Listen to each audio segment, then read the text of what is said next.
If you want to write stories your readers will love, there are 3 things you need to do. Understand storytelling principles, see how other writers have applied those principles, and then use them in your own work. Here on the Story Nerd podcast, our goal is to demystify story theory. We'll help you with the first 2 steps so that you can get started with the third. My name is Valerie Francis. I'm a writer and a story editor, and I teach women who are writing in all genres how stories work so they can finish their books faster and without frustration. And I'm Melanie Hill, writer, editor, and poet, and I help writers identify and solve their story problems. On today's episode, Melanie pitched Foe so that we can study turning points. This 2023 film was directed by Garth Davis from a screenplay by Ian Reid and Garth Davis, and it is based on the book Foe by Ian Reid. Of course, there will be spoilers because we can't talk about the movie without talking about the movie. Seriously, it makes no difference this week. And we would love it if you could help other writers find our show by leaving a rating and review. Apple Podcast listeners, you can do it right from your phone. Just go to the show's landing page, scroll to the bottom, click the 5 stars. It is that simple. Okay, Miss Melanie. Foe. I don't even know where to start with this one. No, my opening line is I don't know. Holy smokes. But all right. I know. Lay it on me. Right. How did you go? Oh, well, I had high hopes for this movie, right? Because Saoirse Ronan and Paul Mescal are in it. But I actually think it could be a candidate for one of our What Went Wrong episodes. But I'm not even going to nominate it because I don't think I could watch it again. Anyway, now, before I examine some examples of turning points, if there are any, who knows, I want to discuss dysfunctional storytelling principles. Now, and I think when I say dysfunctional storytelling principles, I mean how they're applied in this particular movie, right? And there's a couple of areas that I have identified, and full transparency, Valerie and I were messaging, and she said there's a lot wrong, and I said yes, you pick some, I'll pick some. So these are the ones that I've picked. There's world building, story logic, and chickens. Right? Now, I know that chickens are not a storytelling principle, but the chickens are symptomatic, I think, of some of the problems in this movie. All right, and I'll get to those later. All right.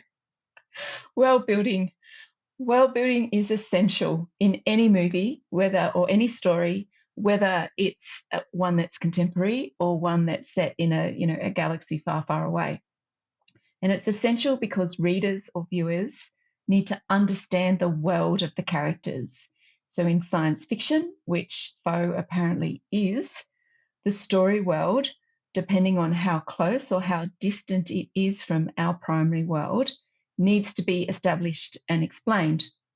So these sorts of things include the rules of society, politics, communities, and some of this is done, like when you're thinking about world building in your stories, some of it's done by placing objects in the characters' environments.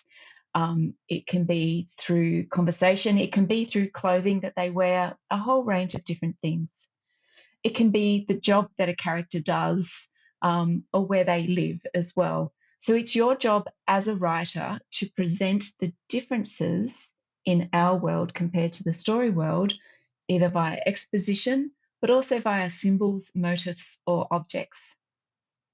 So as an example from Foe, Hen and Junior live on Earth, but about 40 or so years in the future. They live in an isolated house, but there aren't any identified threats to their lives, that we see. There is a climate crisis. And there's corporations, corporations are building spaceships so that humans can survive off the planet. And we are told this via text on a screen, right? Now, when Terence arrives, so he's the third character in this movie, he tells Junior that he has been conscripted by the government. What sort of government is a bit of a mystery. And he'll be going into space for 2 years because he has skills that are needed. Now, Junior works at a chicken abattoir and Hen works at a diner that's bike riding distance from their house. That's it. That's the world as far as we know it. And I hope you can now pick up one of the first logic problems with this world and this story, because, having skills required to go into space would imply that you actually have skills. But anyway, I will keep some of that for later. All right. At a later date, Terence tells Henan Jr. that he's going to live with them and observe them so that Junior's biological robot thingy can take his place for the 2 years that Junior is away. Now, this technology isn't on screen that we know. Like, there is nothing that distinguishes this. There's nothing that really sets this up or shows us that this is a thing in the world. We're just told this from Terence. Now, the world appears familiar to us because it is. The only differences that we see is the car that Terence drives and the Hightower chicken abattoir that we see that Junior goes to work in. And then at some stage towards the end, there's a range of strange people running in the paddocks in suits who dive into spaceships. And that's that's about it, really, in terms of world building.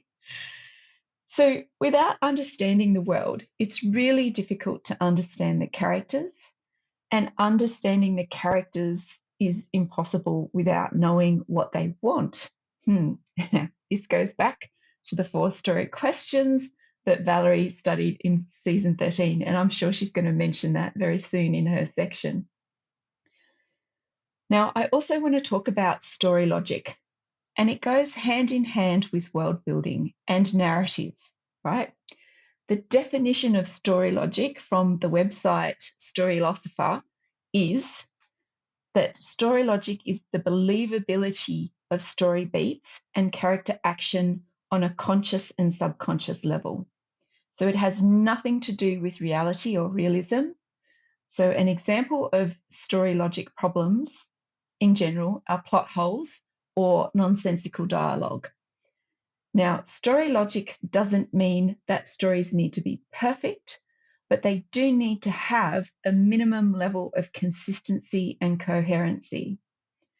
So consistency refers to a story that follows its own rules and norms. So if there is magic in a world or a story, then it has to be a system of magic, and it has to make sense in terms of how the characters use it and how it's viewed in that world. Now, when I say coherency, what I mean is that a story has to make sense as a whole piece from beginning to end. Faux lacks consistency and coherency, right? So we don't understand why the characters do what they do. So, for example, there's a scene where Junior picks Hen up from work and they go out to an old hothouse and they spend a romantic afternoon together. And then wild horses gallop past them because something's on fire, and Junior runs to the fire and tries to throw himself in it. That makes no sense at all in the context of the story or in that scene. We don't understand why the characters are doing what they're doing, and in the whole of the movie, it's not coherent. Now, when there's a break in story logic, it takes us out of a story. So if you find yourself thinking, where did the horses come from and why are those strange people there, then your suspension of disbelief is broken.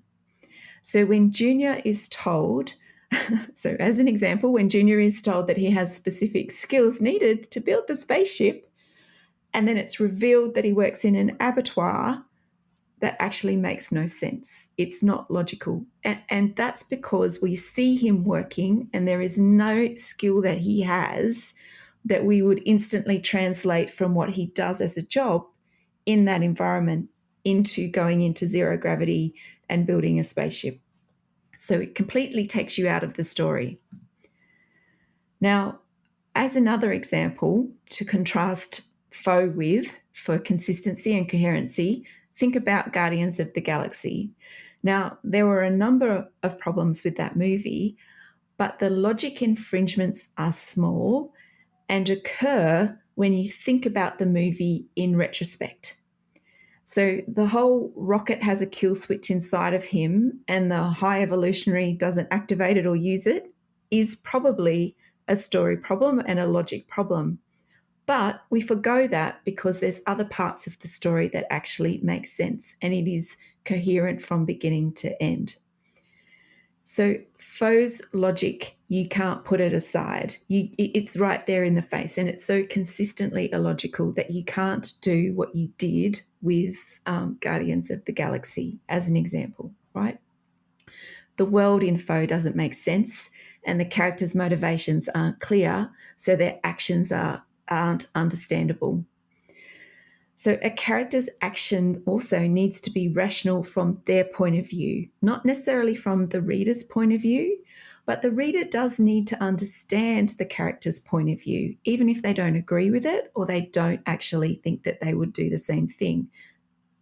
They just need to understand why that character is making that decision. Now, there are 3 characters in Foe. I don't know what any of their points of view are, and if they do have points of view, then I don't really think that the audience is privy to it. Oh, it is true confession time.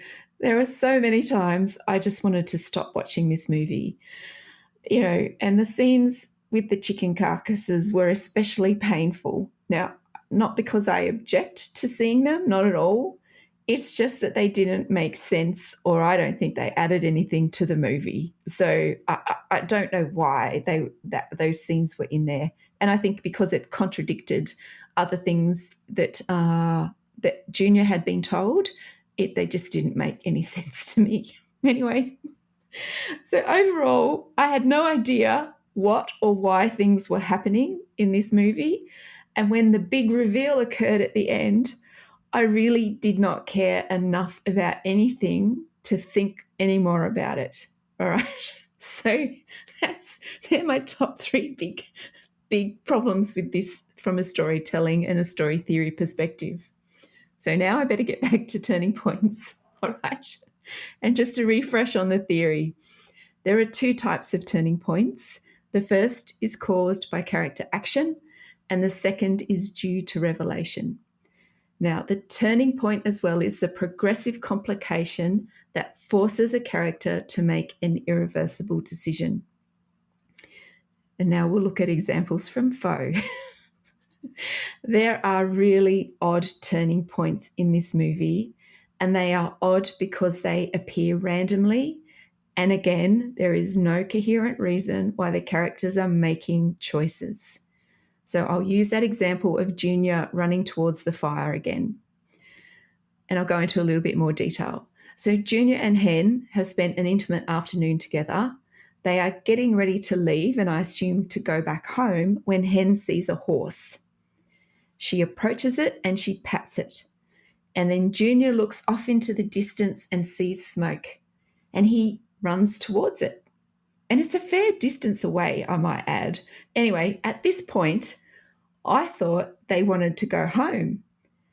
But then Hen chases after Junior, and then more horses run towards him and away from the fire.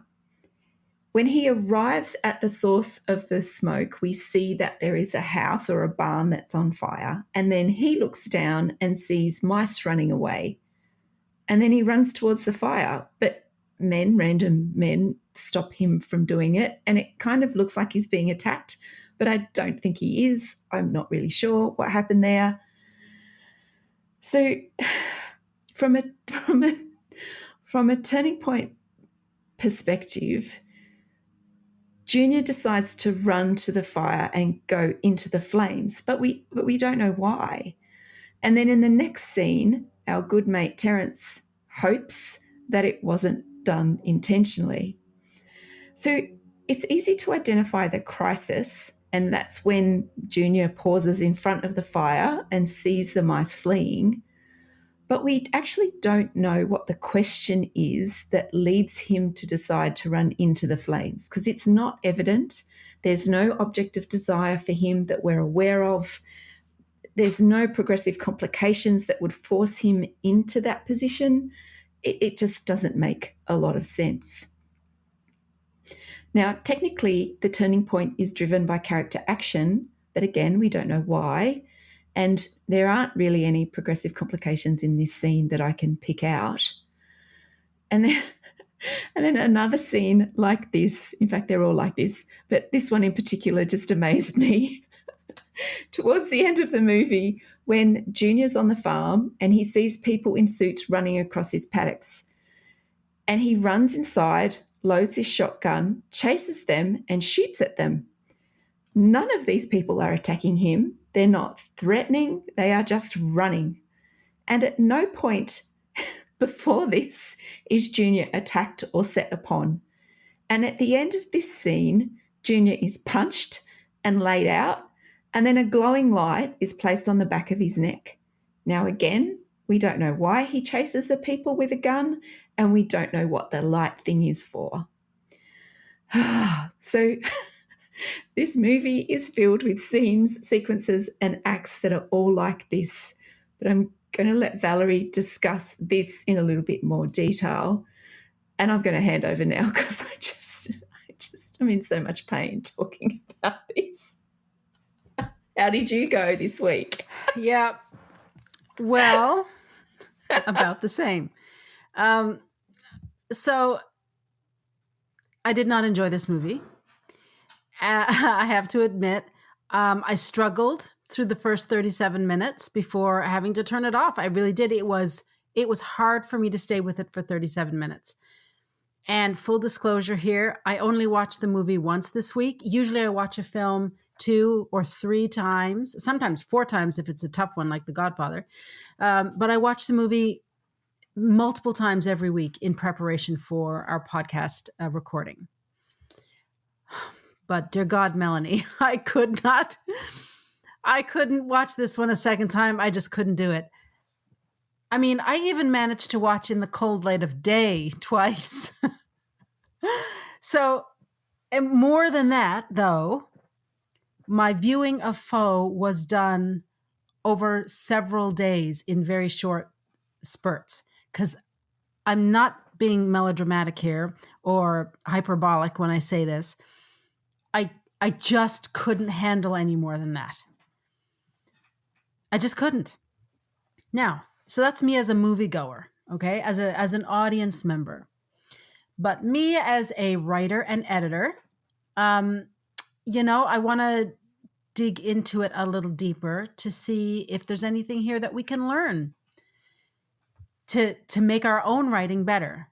Because, I mean, it's easy to be, what is it? What do they call it? A Monday quarterback or something? You just sort of criticize somebody else and then go on. Well, no, I don't want to do that. I want to learn something from this. And Melanie, I have to be honest, I am going to recommend this movie to every single writer who tells me that they want to write a quiet, character-driven story. Or every writer who tells me that they want to write a quote-unquote literary novel. And let me tell you why. Foe makes all of the same mistakes that most novelists make. Now, listen, if you plan to self-publish, which means that you are the one footing the bill, like 100%, the money's coming out of your pocket, and you tell me that you honestly don't care if you ever make any of that money back, if anyone ever buys your book, or if anyone ever reads your book, you just want to publish it and you want to see it on the Amazon website, then I say to you, have at it, live it up, have fun, go for it, be happy, live your life. However, if you tell me, or if you're telling yourself that what you really want is to be traditionally published, if you want people to buy your book, if you want people to read your book all the way to the end, if you want people to recommend your book, if you want your book to be on a bestseller list, or you want to see it in your local bookstore or at the airport when you're going from one city to another, I want you to pay very close attention to what I'm about to say. If this is you, please understand that you are going into business. You are entering the marketplace, and your book, therefore, must turn a profit. Otherwise, if your book is losing money for your publisher has no choice but to drop you. It's not being mean-spirited. That's a business decision. It's not personal. So we need to ask ourselves and constantly remind ourselves, why do people buy books in the first place? People buy books because they want to read a story.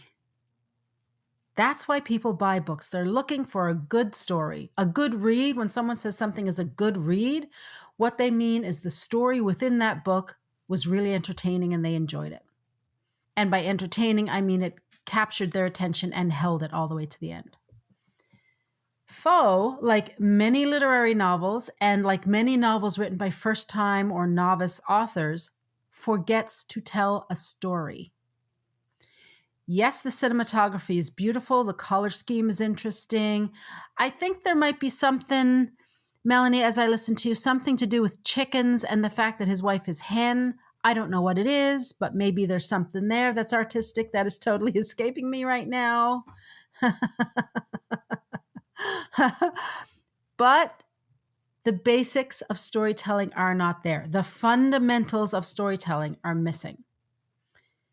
And the fundamentals are essential. I mean, they're fundamental, right? This is why Melanie and I created a whole course explaining them. It's called The Fundamentals of Storytelling, and you can get it by going to storynerd.ca/courses. Faux misses them. The literary equivalent to this is a writer who focuses on poetic prose or elaborate descriptions or image systems. It's a writer who doesn't quite understand point of view or how to handle exposition, or who writes a narrative that takes place almost entirely in the mind of the characters. This is a writer who forgets to tell a story, or maybe a writer who doesn't even know what the fundamentals of storytelling are. And if you don't know what the fundamentals are, that's okay. There's no shame in that. We all start somewhere, right? We start wherever we start and we learn from there. That's fine. But I'm telling you, this is the best possible advice I could give you or anybody. And I have to say, it is very good advice, even though I'm the one giving it. Do yourself a favor and make learning the fundamentals of storytelling a priority. It's going to save you a lot of time and thousands and thousands and thousands of dollars. Trust me on this one. Just trust me.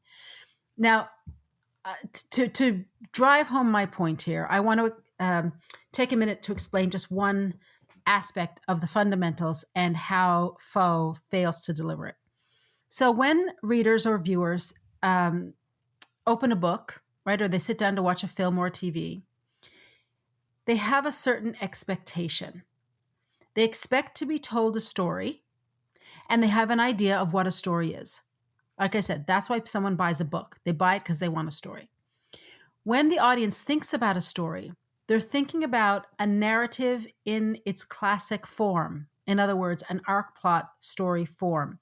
And if you don't know what I mean, go back to season 5 because I talked about it for 10 weeks. Faux is not a classic story form. And honestly, I don't think the writers made a conscious choice to write an anti-plot story.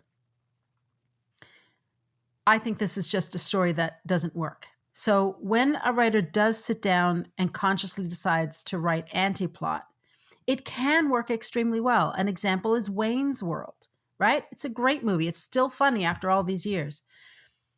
But Faux doesn't quite follow, like it's not an anti-plot story, but it's not a classic story. It's not a mini plot story. It's not a multi-plot story. And it's not anything that's in between any of these. It's just a story that is not working. It feels to me like it is trying so hard to be clever that it flops. And yes, Melanie, I am going to talk about the 4 story questions because that's exactly where I went. This is basic stuff. It is super, super basic. And go back to season 13 because I talked about that for 10 or 12 weeks, however long it was. All right, so here we have arguably 2 protagonists, Hen and Junior. but neither of them has a clear object of desire, which by default means there's nobody standing in the way of them getting what they want. There's also nothing at stake. No real stakes anyway. Okay, let's just play devil's advocate here and say that what they want is to stay together and for the government to not take Junior away from them, right? Not break them up. Okay, I can go with you. And I'm thinking if this is your understanding of what the object of desire is as you are the movie goer watching the movie from start to finish for the very first time, because it needs to be clear to the audience what the object of desire is. Okay, so let's say that as you're watching the movie, you think, all right, what they want is to stay together and for Junior to not be kidnapped or whisked away by this magical government and taken to work on a space station. So this makes Terrence the antagonist. All right. The question then is what's at stake? Because if there's nothing at stake, your story is not interesting. It is not going to get your reader's attention. It is not going to hold the attention all the way to the end. There's no narrative drive. So if Junior has to go, then what? The love is gone between them. So and actually he's kind of holding her back. So if the government takes him for 2 years, she's fine with that. She doesn't want to be there anymore. She wants to go. And she has a great monologue where she's telling Terrence all about this. She wants to go where the trees have leaves on them. She wants to go where people are happy. And like she does not want to be in that isolated house where everything around them is dead. She doesn't want to be there anymore. So if the government comes and takes Junior away, that solves her problem. Right? Like, again, I'm going back to story logic, Melanie. It doesn't make any sense. So this is the kind of information that we as storytellers have to give our audience up front in the very beginning of the story. This is the function of the first act.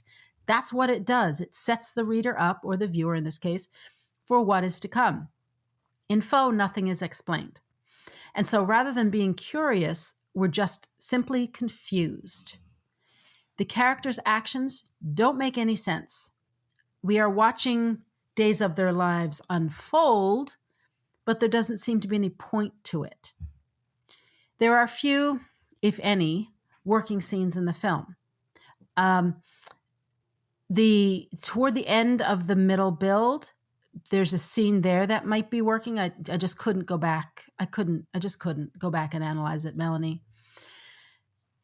But it's working from Hen's point of view. The main part of the movie is from the replacement Junior's point of view. So we have, in terms of point of view, there's a minute or two right at the very beginning of the story that's from Hen's perspective. That particular scene might work if it's from Hen's perspective. And then we have Hen at the end of the movie. It's back in her point of view again. But the meat and potatoes of this movie, the middle of the movie, is being told through the replacement Junior's point of view, right? And there's two Juniors, the real Junior and the replacement Junior. Because replacement Junior doesn't know what's going on. And therefore, neither do we as the audience, right? We're seeing the world through his eyes, is what I mean there. Now, we don't know anything else until we get to the villain's monologue, but I'll come to that in a minute. But other than that one scene, toward the end of the middle build from Hen's point of view, I'm really hard-pressed to think of any other scenes that work. Yes, I watched the movie only once, but the fact that I had to do it in 5 and 10-minute increments is proof that there are no working scenes. A working scene would have hooked me. It would have held my attention. It would have made me keep watching because I would have been wondering what's going to happen next. And this is a really important point for us as novelists. It's so important because far too often, especially when we are writing quiet character-driven stories or a story that focuses primarily on character, we as writers very often forget to include a plot. Now, that sounds like a joke, as I say that, right? It sounds like I'm making it up. I promise you I am not. And what I mean when I say writers forget to write a plot is that there's nothing happening in the external world of your character. So in a film, that's a death sentence because film is a visual medium. And there's nothing to watch if nothing's happening in the external world. Foe is proof positive of this. There's nothing to watch. Nothing is happening. Like Melanie said, suddenly there's horses. You're like, well, it's not their horses. And we've not seen any neighbors. And there's something about bugs too. Like you said, when he ran into the farm, the burning building, that there were mice all over him. Honestly, I thought that they were bugs. I just couldn't. Like, because there's a bug in his home at the beginning, and it felt like an omen of something to come. But it went nowhere. It's, like at the end of the movie, I said, well, what was the bug about? Because, and the bug is an example of Chekhov's gun, okay? They showed us a bug in the beginning, and Replacement Junior is very concerned about this bug. And the fact that it is dead is really important to him. Now, that is, the idea of Chekhov's gun. If you show us a gun in the beginning, it has to go off at some point in the story. So that was a setup, a lot of focus on this dead bug, and that it was odd that it was a dead bug. It never went anywhere. Now, again, to me, this is maybe some sort of artsy thing. Maybe it represents that this is Replacement Junior and he's not a real junior or something. I don't know. I'm really stretching. I don't know what it means. It's a bug that I was tracking and it never came back and it bothered me. So in a novel, the reader, even though it's not a visual medium, the reader still needs something happening in the external world because we are tracking the external events, first of all, as consumers of story, but also because you as the author need that tool because one, it helps you create a character arc. I talk to so many writers who they're just so focused on character arc. Well, a character arc is your character either changing or our perception of the character changing. Well, we don't change voluntarily. We change because the outside world forces us to change. And if you don't believe me, try to lose 20 pounds. You're not going to do it on your own. If you go to your doctor and your doctor says, lose 20 pounds, you're going to have a heart attack. Now suddenly you're motivated to lose weight, right? Try to change a habit, any tiny little habit. It couldn't be the smallest habit in the world. You're not going to do it unless something in the outside world forces you to do it. That is how we change. So that's a really important tool for us as writers. Remember, we need something happening in the outside world that causes the arc in our character. So that's one. The other thing to remember is that character is revealed through action under pressure. Where does the pressure come from? It comes from the outside world, and that could be other characters. It could be the environment. It could be anything happening that is not in the head of the character, right? In the physical world. So this is really important for us. It helps us tell the story. So again, this is all the fundamentals of storytelling here. This is all the basics. And like we're going over all of this kind of stuff in the course we just released. Okay, so now let me finally talk about the villain's monologue because that is my topic for the season. And yes, there is one. It is delivered by the antagonist at the end of the middle build, so just before the final act kicks off. And it is a true monologue. It is a long speech. And it's crucial to this movie because this is when we find out what the heck has been going on. Like, okay, I have a confession to make, Melanie. I had to go to Wikipedia to find out what the heck the story was about and read the summary because I was just past the halfway mark and I thought, I can't take this. This is going to drive me to drink. I can't take this movie. So I had to do it. because it's not until, so the movie's an hour and 43 minutes long. The villain's monologue is it starts at 1 hour, 19 minutes in. I couldn't make it all that way to find out what was going on. And the villain's monologue runs for, get this, 8 minutes. 8 minutes of film time for a monologue? Holy macaroni, that's a lot. So here's what Terrence says. I am going to read it because I had to sit through this. So you all have to sit through this too. But I'm going to, no, seriously, I am going to read it because this is finally when we understand what's happening. Okay, so here's what Terrence says, and he's saying this to Replacement Junior, okay? And Real Junior is in the room, and Hen she starts outside the room, she runs into the room at one point, and then she runs out. Actually, she's carried out of the house entirely. All right, here's what Terrence says. I'm sorry. I know you're confused. I know how you must be feeling, but I need you to stay calm. I'm sorry we had to deceive you, but it was the only way to test your full capacity and function. It's critical that you were lucid enough to experience the reversal face to face. This is not the replacement, Junior. It's you. You are the replacement. This is Hen's real husband, okay? We brought you here just over a year ago, the same day Junior left to live on the installation. When our headlights turned you on, that was the beginning. That was the day your mission started. You were free to experience a real human relationship. We wanted your focus to be present tense, but we had to design your memory. We gave that to you after spending many months talking with Junior before he left. Your memories are his. There were other possibilities for how this part might go. We set out to create consciousness, to validate it through real human connection. But we never dreamed Hen would experience love, Junior.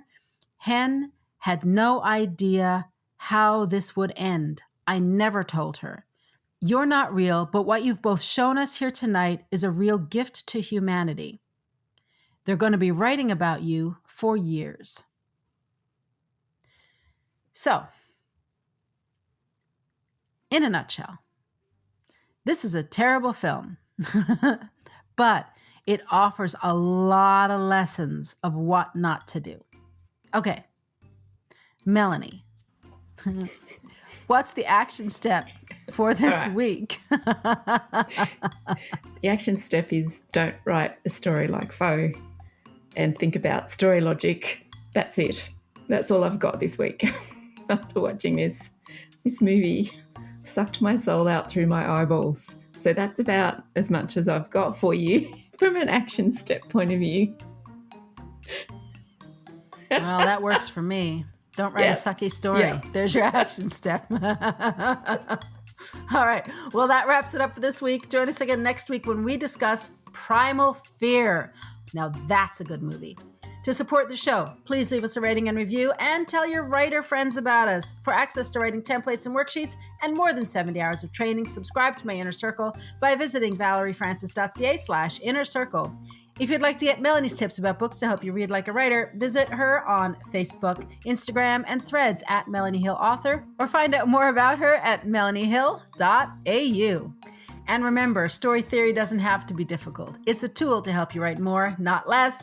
So take it one step at a time and have fun. And don't write a sucky story.